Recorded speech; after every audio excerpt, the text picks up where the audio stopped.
Good morning, everybody. First of all, thank you, Steve, for that very kind introduction.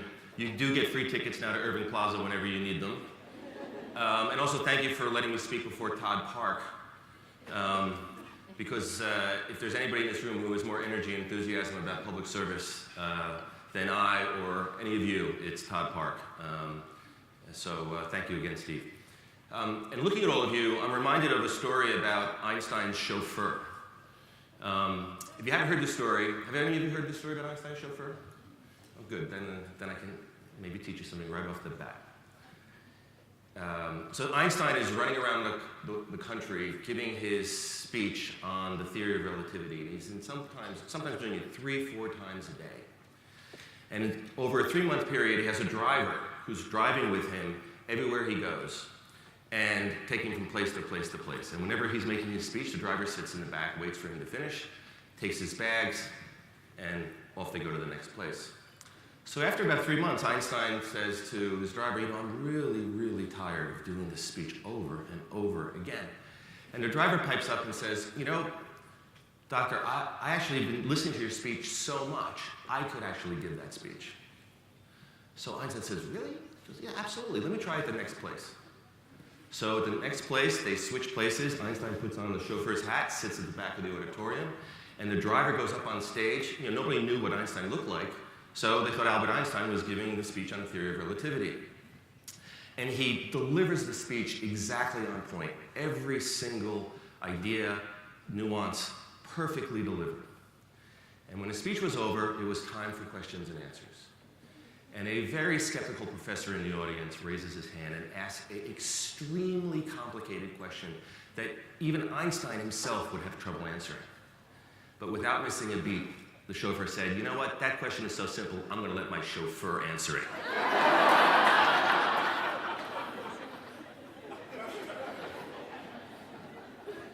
So that's how I feel when I'm sitting among so many powerfully dedicated people who believe that government makes the world a better place. And I believe that. I don't have the privilege of working directly for the government, but I do feel like I'm a government partner. In fact, I ran for public advocate in New York City in 2005 because I believed, not that I was going to win the election, but because I believed in ideas. And I didn't win, I got 4% of the vote, but I learned something really, really important, which is that change takes time. On my platform for public advocate, I had this crazy idea that New York should be the most wired city in the world, that wireless and broadband should be available virtually for free everywhere.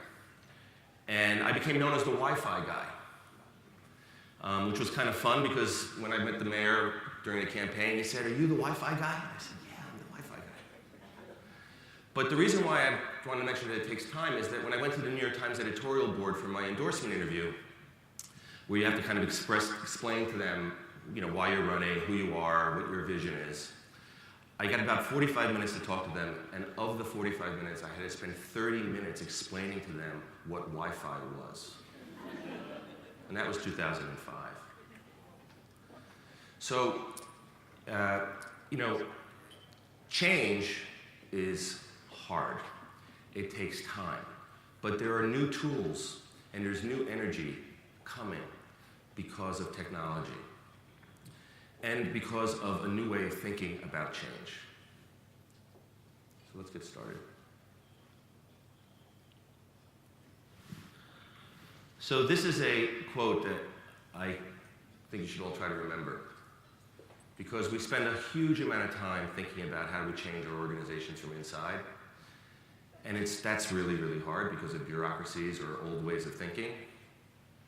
But there are examples now of people who are able to make change by thinking about entirely new models of solving problems.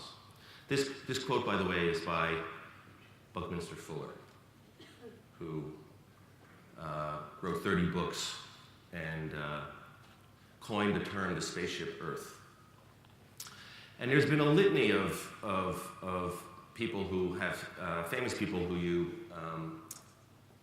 will know, and I'll point them out in a second, who have followed sort of that idea, that frame.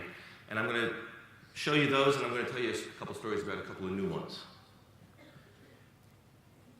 So this is a quote by Craig Newmark, who built a site that many people complain is still archaic, old-fashioned, quirky, buggy, and problematic, but yet it still maintains a preeminent position on the internet as a crowdsourcing platform that allows people to solve problems, find information, share, buy things, get things done.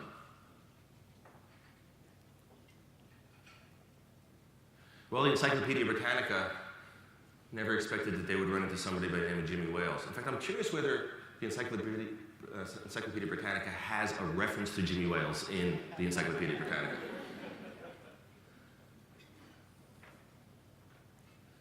There he is. This is probably a person who's a little less known to you. This is Linus Torvalds. He is the founder of Linux, which is the name of an operating system which is open source, but more importantly, he created an entire culture of engineering that recognized that sharing information about a project could be done laterally, it didn't need to be done hierarchically, and that a group of people looking together at a problem can debug it, solve it, and make it valuable. And Linux continues to grow in market share and continues to be emulated not only in software but in all kinds of ways. It's an inspiration for other people to think about trying to solve problems. Now this is a woman who you don't know. She doesn't have actually a quote that I could find that would specifically relate to this talk, but let me tell you about Rachel Chung. So Rachel was a financial analyst in New York at Goldman Sachs, and she wanted to volunteer for a nonprofit organization somewhere that could use her skills. And she started looking at volunteer job boards and calling nonprofit organizations, and every single one of them wanted her to either pick up a paintbrush and paint a school, or deliver food to the homeless, or to do some sort of activity that did not take advantage of any of her skills. And she looked and looked to try to find some way where she could actually leverage her financial analytical skills in a positive way to improve the world, and she couldn't find it. So she decided to build that platform herself, and it's called Catch a Fire. And if you haven't seen it, you should go look at it. In the last 2 years, they've produced over $8 million of public service pro bono work by matching professionals in every skill set, specifically with non-for-profits, based on their skills and the non-for-profits' needs.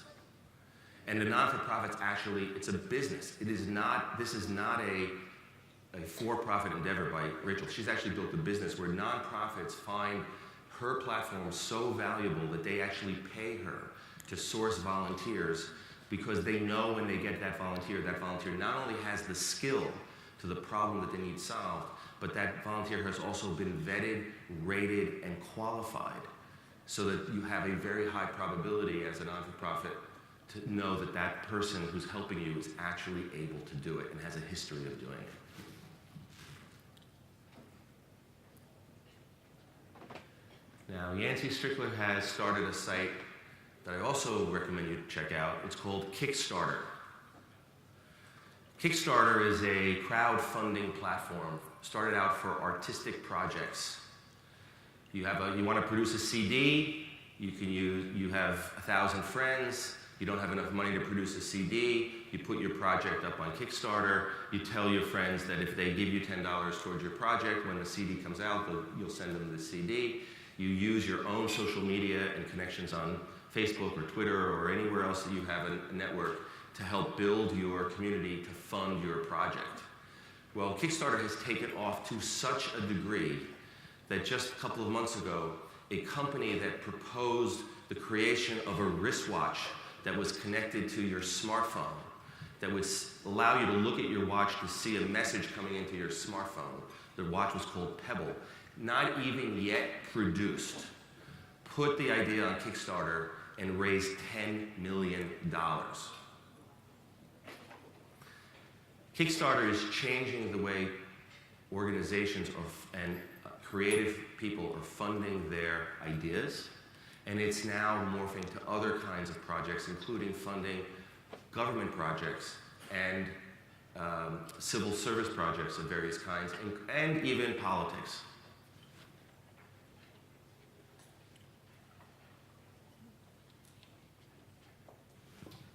There we go.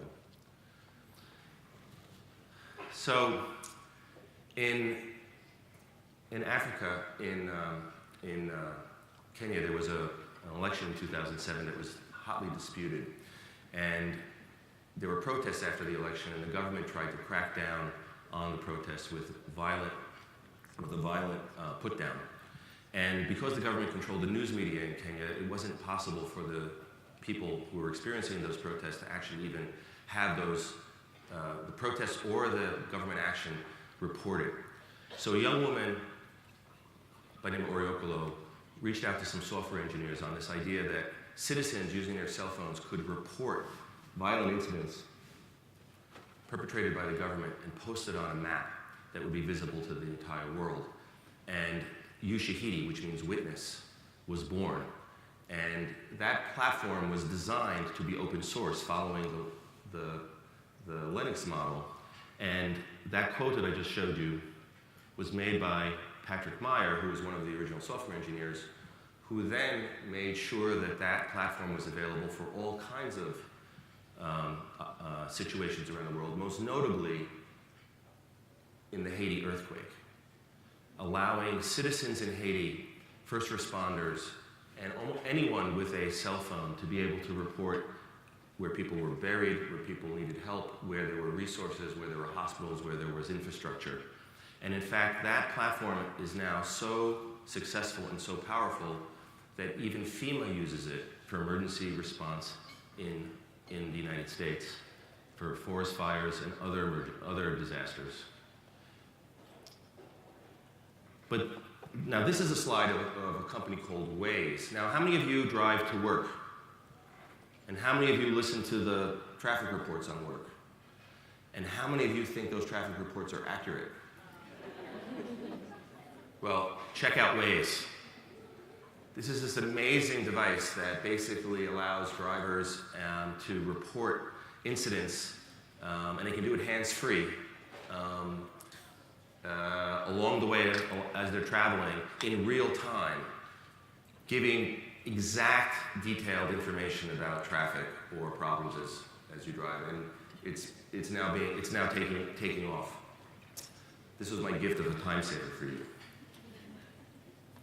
But the idea of crowdsourcing and creating a community around trying to solve problems is also morphing to things like fixing potholes.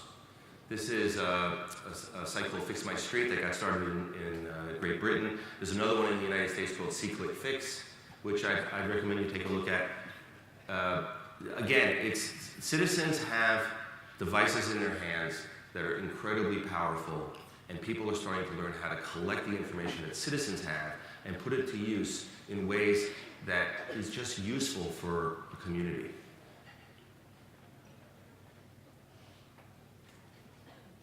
This is one of my favorite ones. This is you're going to see another version of this in the upcoming election, but in 2008, a number of us from my organization, NPR, and a couple of other non-for-profits created this amazing site that allowed citizens all across the United States to tweet from their polling places long lines, broken voting machines, in real time on a dynamic map. This is Jimmy Carter election monitoring on steroids.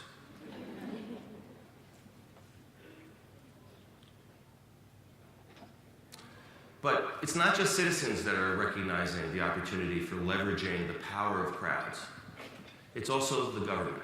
And you'll hear a little bit about this from Todd, but I wanted to put this up. So you've all heard of data.gov, and I believe this number is correct. Todd could correct me if I'm wrong, but I believe that there's now over 390,000 data sets that the government's made available publicly that citizens are now taking and using and building applications and platforms that are useful for people in partnership with the government. And it's inspired an entire copycat process, not only at various federal agencies, but at state and local governments as well. And what that's creating, it's creating an opportunity for merging citizen information with government information and creating new kinds of applications that you would never have thought that the government could even produce. This is called CabSense. They took 3 years of government taxi and limousine data in New York City, where cabs were dropping people off and picking people up, based on time of day and date of the year, and created an app so that when you use it, any given moment, where you are, it will tell you which corner to stand on, where you're more likely to catch a cab. Another time saver. I'm not much of a cab user, so this one's my favorite. So I take the subway in New York often, and I don't always go to the same subway stop, so I don't always know how to get myself out of the station as fast as possible, because I'm usually late. So this app allows me to basically put in the subway station that I'm going to, and it tells me where to stand on the platform, so when I get off the train, the stairway is right in front of me. But the reason why this one's even more interesting is that this was not created by the MTA. In fact, the people who created this asked the MTA for the data about where the platform exits are, and the MTA didn't have it.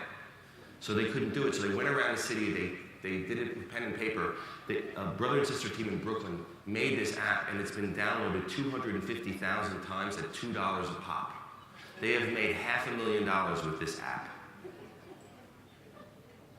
This is one way to plug a budget, if the MTA was smart enough to do this.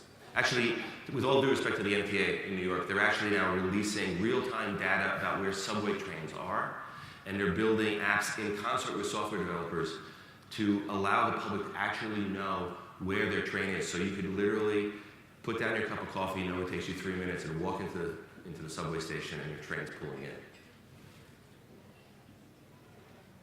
But I want to wrap my talk around a big idea that I want you to remember. This is a photograph of Tahrir Square.